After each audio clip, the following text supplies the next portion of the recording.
જય જવાન જય કિસાન મિત્રો, ખેતી અને ખેડૂત યુટ્યુબ ચેનલમાં તમામ દર્શક મિત્રો અને મારા વાલા ખેડૂત મિત્રોનું સ્વાગત છે.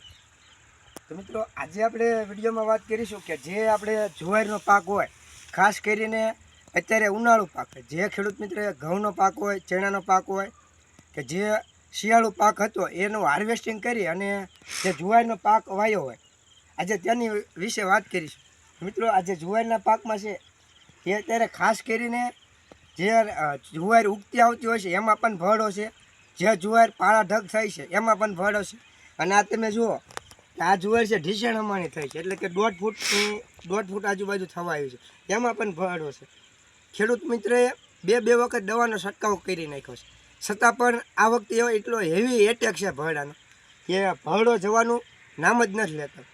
તો આપણે ભરડાના જે એના નિયંત્રણ આવે છે અને કઈ રીતે એનું નિયંત્રણ કરવું, તો તેના વિશે થોડીક વાત કરીશું.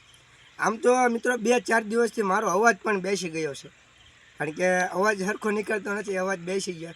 છતાંય હું એક તમને ઉપયોગી થાય એવી માહિતી આપીશ. તો આ ચેનલમાં તમે ન હોય તો ચેનલને સબસ્ક્રાઈબ કરી નાખજો. જો ફેસબુકના માધ્યમથી જોતા હોય તો પેજને ફોલો કરી નાખજો, અને યુટ્યુબમાં હોય તો સબસ્ક્રાઈબ કરવાનું ના ભૂલતા.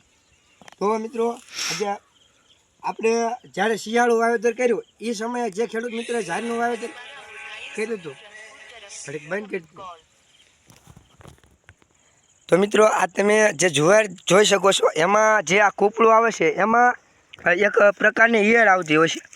એ ઈયળના લીધે આ જે ભરડો છે એ આવતો હોય છે.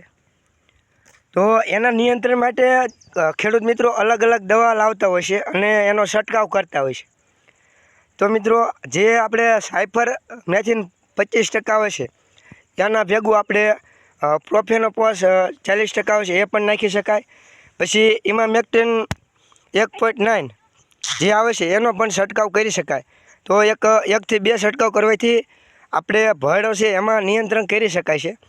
અને એક જે આપણે ક્લોરો હાઇડ્રેટ આવે છે, જે આપણે પડીકામાં આવે છે 500 ગ્રામનું પેકિંગ અને કિલોના પેકિંગમાં, એના પણ એ પડીકા આવે છે. એ આપણે એક પંપે 30 ગ્રામ નાખી અને એનો છંટકાવ પણ કરી શકાય. જે આપણે સાયફર મેથિન હોય, 1.9 હોય, ઇમામેક્ટિન, એ સિવાય કોઈ પણ ઈયળની દવા હોય તો એના ભેગું નાખી અને 1 થી 2 વખત છંટકાવ કરવાથી આપણને ભરડામાં સારામાં સારું પરિણામ મળે છે અને એને આપણે નિયંત્રણ કરી શકાય. આ સાથે તમે કોઈ પણ વૃદ્ધિ વિકાસની દવા પણ નાખી શકો છો. જય જવાન જય કિસાન.